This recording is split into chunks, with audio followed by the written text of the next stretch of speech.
পাতা দেখে নেবে, কচি কচি পাতা।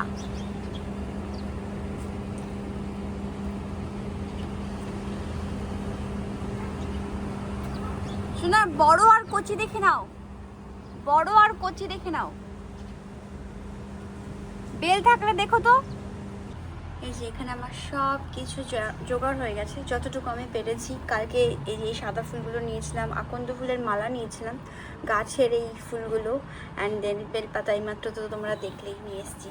কালকে ঠাকুরের প্রসাদ নিয়ে এসেছিলাম।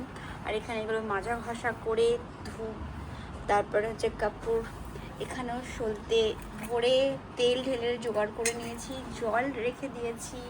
আর এখানটা পরিষ্কার করে শিব ঠাকুরকে ভালো করে স্নান করিয়ে পরিষ্কার করে রাখা রয়েছে। এখন আমি রেডি হয়ে দেন শিব বাবার মাথায় জল ঢালা হবে। মহাশিবরাত্রির অনেক অনেক শুভেচ্ছা। আমি রেডি হয়ে গেছি আর আমি সব গুছিয়েও নিয়েছি। এবার শিব ঠাকুরের মাথায় জল ঢালার সময়। তো চলো, সোনাকে ওদিকে রেডি হতে বলছি, আদার্স মা স্নানে গেছে, ওরা আসবে, ওদেরকে সঙ্গে করে নিয়ে মন্দির যাবো। কালকে ওদেরকে নিয়ে যাইনি, যেহেতু ওদের পরীক্ষার সামনে, তো অনেকটা একটু কষ্ট পেয়েছে। আজকে নিয়ে যাবো বলে কালকে নিয়ে যাইনি। তো চলো, আমি ওখানে গুছিয়ে নিয়েছি, এবার শুধু জলটা ঢালবো, দিয়ে আমরা মন্দিরে সবাই মিলে বেরোবো। ওরে বাবা! আর এই যে এটা হচ্ছে আমার একটা শাড়ি। এটা কী শাড়ি আমি জানি না, কী শাড়ি জানি না, তোমার আইডিয়া আছে? সাউথ ইন্ডিয়ান সিল্ক এরকম কিছু একটা এই শাড়িটার নাম। তো যাই হোক, আর টাবাটা শাড়ি। আচ্ছা, আর তুমি এটা কি পরেছো, কি পাঞ্জাবি সোনা? এটা টাবাটা মাটুম্বি পাঞ্জাবি। টাবাটা মাটুম্বি। এই যে আজকে আমার রেডি হওয়ার ফুল লুক। অনেকদিন বাদে ইচ্ছে হলো আবার একটু শাখা পলা আর এই বালাটা পরি। আর এই কানেরটা তো পরাই হয় না, যেহেতু লম্বা বলে। লম্বা কানের একটু পরতে আমার কেমন লাগে, তাই এরকম রাখা থাকলে তো সোনার কিনে দেবে না, বলবে কি তুমি পরোই না, যখন কিনে কি করবে। তো সেই কারণে ভাবলাম না, একটু দেখানোর দরকার আছে তাকে, তাই পরলাম। তো এই আমার একটা সিম্পল, আমি এরকমই সাজতে পছন্দ করি, একটু বউ বউ লুক যখন সাজি, আর যখন সাজি না তখন নর্মাল মডার্ন লুক রাখার চেষ্টা করি সিম্পলভাবে। তো চলো, এই শাড়িটা এর আগে যখন পরেছিলাম 2024 সালে, তখন অনেকটা ভারী ভারী লাগছিল। এখন কিন্তু পরে অনেকটা হালকা হালকা লাগছে, জানি না এর মানেটা কেন।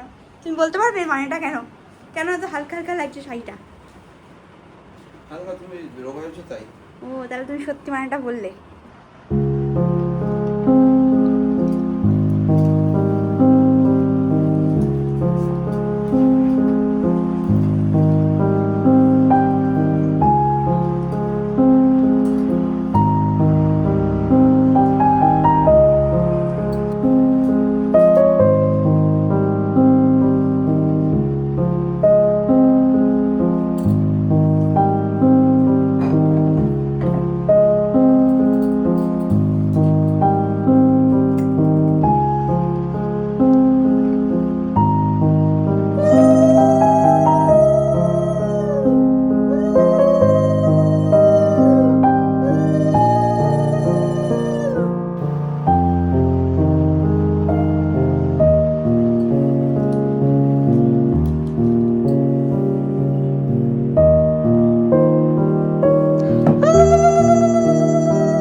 যে আমরা মন্দিরের দিকে রওনা দিচ্ছি। তো এখানে মন্দিরের জন্য গুছিয়ে নিয়েছি আপেল, একটা বড় আকান্দ মালা নিয়েছিলাম কালকে, বড় মানে বিশাল বড় না, এটা ওই মন্দিরের শিব ঠাকুরের জন্য ঠিক আছে, আমাদের ঘরের শিব ঠাকুর তো ছোট্ট, এই ঠাকুরের জন্য ছোট ঠিক আছে। বেলপাতা ফুল, আর যেহেতু দুধটা এখন যদি ঢেলে আমি কলসির মধ্যে করে নিয়ে যাই তাহলে পড়ে যাবে, তাই দই মধু সব কিছু এখানে এর মধ্যে মিশিয়ে নিয়েছি। ওখানে গিয়ে আমি ওই কী বলে ঘটের মধ্যে ঢেলে নেবো আর কি।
এই যে শিব ঠাকুর মাথায় জল ঢালার লাইন হচ্ছে এই যে।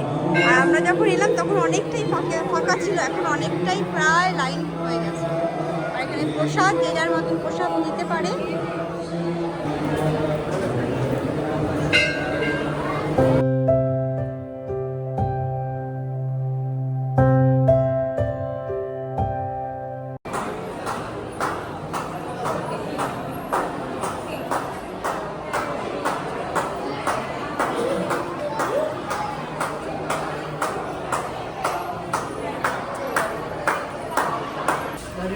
আমরা এসেছি ফারারি খানা খেতে, ফারালি খানা খাবার খেতে আর কি, ফাস্টিংয়ের ফুড। আদের সামান কিন্তু ওদের পছন্দের samosa chaat as usual with onion, যেটা খায় ওরা। কিন্তু আমরা এখানে একদম পিওর ভেজ, কি বলে, আলুর তরকারি, আলু টমেটো আর হচ্ছে পুরি স্যালাড, ব্যাস এই হচ্ছে আমাদের খাবার। আর সাবুদানার বড়াটা আসলাম একটাই দুজন মিলে খাও। হাঁকও থাকে। চাটনি বুটনি আছে? ওগুলো কেমন কেমন থাকবে আইডিয়া নেই ওর মধ্যে। ঠিক আছে, তিখা থাকবে না মিঠা থাকবে? এটা ঠিক আছে। ফ্রেশ। স্পাইসি। না না, ওটা প্লেট। খুবই ভালো মানে। তুমি চা খাবে? চা অর্ডার করো, নাহলে একটা দই লাসি, চা চা। এত বড় পুরি, পুরি চাইবি না কিন্তু।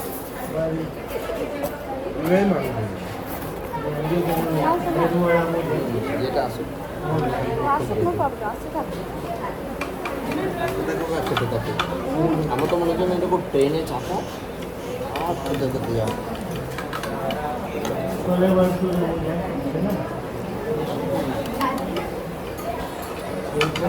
জাস্ট মন্দির থেকে ফিরলাম, ফ্রেশ হলাম। এই ছিল আজকের আমার এই ছোট্ট একটা ভ্লগ শিবরাত্রির, শিবরাত্রি স্পেশাল। আর কথা বলতে একদম ভালো লাগছে না, সত্যি বলছি, অনেকটা টায়ার্ড হয়ে পড়েছি। সারা দিনের একটা বিজি শিডিউল যায় যদিও বা। তো চলো আবার দেখা হবে একটা অন্য রঙিন ব্লগের সাথে। সবাই ভালো থেকো, সুস্থ থেকো, সবার নিজের খেয়াল রেখো। So good night, take care, bye bye. হ্যাঁ, এখন ব্লগ যেহেতু করছি না, অনেক দিন হয়ে গেছে না, কথাটাও আমি একটুখানি যেন ব্যালেন্স করে পাচ্ছি, এরকম একটা ফিল হচ্ছে। আই থিঙ্ক তোমরাও বুঝতে পারছো আমার কথার ভাষাতে। তো চলো।